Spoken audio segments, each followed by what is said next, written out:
Good evening. How are you guys doing? Oh, you can stand here if you want. I'm really happy that we're celebrating the feast or nativity of John the Baptist because this is one of the big character in the scripture, but yet we don't know much about it. But yet also, we're here to celebrate his nativity. And yesterday, I was with the sisters of Flintridge of Sacred Heart, and to celebrate this same feast day, and they said, "Merry Christmas." I said, "What does that mean?" And they reminded me today that 6 months, 6 months, it will be Christmas. And I said, "Oh boy, who's counting?" The sisters are counting. And what helps me to think about this is it's just nice also in mid-year to reflect on what is really important in our spiritual life. Yes, Christmas, but yet today it's not about that. It's about John the Baptist, who played a very important role in Jesus' life. What struck me in this particular gospel is, one, when Zechariah and Elizabeth said, "He will be named John." In the biblical times, especially the male usually get their father's name to carry the name of your family. But yet, in this particular incident, it's not. John means God's graciousness. Why? Because in the story of Zechariah and Elizabeth, they were in advance of age, and then they were given a gift of John the Baptist, God's graciousness. But why is it important? Why the naming of John is important? It's one thing that God intervened in their lives. Think about this. In your life, or in my life, in our life, have you experienced God intervene? Yes. Secondly, what is the story of your name? What is the origin of your name? Why do you call Celia? Why do you call Mr. Law or Brandon? There's a reason for that. Your parents gave it to us. And then there's a story behind us. And then think about this also. The story of the nativity of John the Baptist is kind of parallel to the story of Jesus giving name. The angel Gabriel said, "He will be named Emmanuel." What do you mean by that? God also intervened in Mary's life for us to have Jesus. And I love that story because most of the time, we know about Jesus, we know about Mary, but what do we know about John the Baptist? But also in the story of Jesus, how much more do we know about Joseph? Not much. But yet, they played a very important role. These people literally pointed everyone to Christ. What I can offer you this week, whoever in your life that teaching you about love, about faith, around you, maybe you can offer them to God. Name them in your prayers because we cannot do this alone. I want to share a story. This last week, I was in the gym. Can't you see my guns? I have a friend, his name is Sean.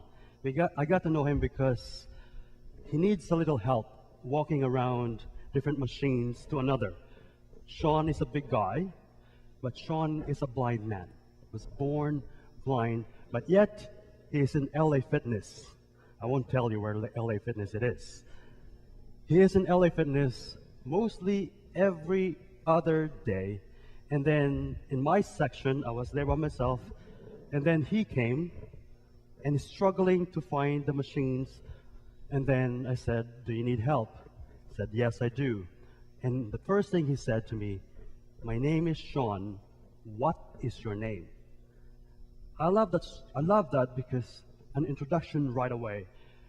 And I asked him, "What are you doing here?" And he said, "I want to be healthy physically, and I want to feel healthy way," because he's blind. And he added, "If you're healthy physically, your inside is healthy." And how can we connect that story to the scriptures that we read today? In the first reading, there is a word that struck me also. the womb of the mother. 2 years ago, we had a conference here about forgiveness from Catholics, Islam, and Jewish people. What struck me the most is the concept of the womb in the Islam religion. And the image in the Islam religion about the womb is about forgiveness. The mother's womb is forgiveness. And I reflected on that more and more every single day. And I thought about this. If we are cared inside our mother's womb, if we are loved inside our mother's womb, and we are forgiven inside of our mother's womb, whatever our mothers feel, we felt. And whatever you feel now, you can share that to others. Love, forgiveness, mercy, and compassion. And you know what? In our concept, it's not even a concept. In our spirituality, that's all God, which we call Father, which we call Yahweh, which we call or name Jesus. If we have all of those, we have God's. We live like Jesus. And that's what I want to challenge you or encourage you this week. Think about those people who help you in your faith, in our faith. Think of those people also who challenge you and to mentor you in this life. And lastly, think about who cares for you most. Your loved one, your siblings, whoever that person is, because that person belongs to God as well. I want to finish this little reflection by also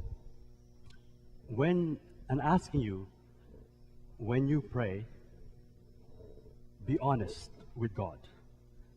Don't go around what you want or what you need. Because in God's honesty, in God's eyes, in God's own being, we see God, and God sees us through. And I think that's the beauty of the Spirit, because I was touched and struck by the word John grew in a strong spirit. What does it mean? We carry through whatever we have in life. Whatever you need this day, whatever you need this week, pray for it. God will listen. God bless us all, and have a wonderful week.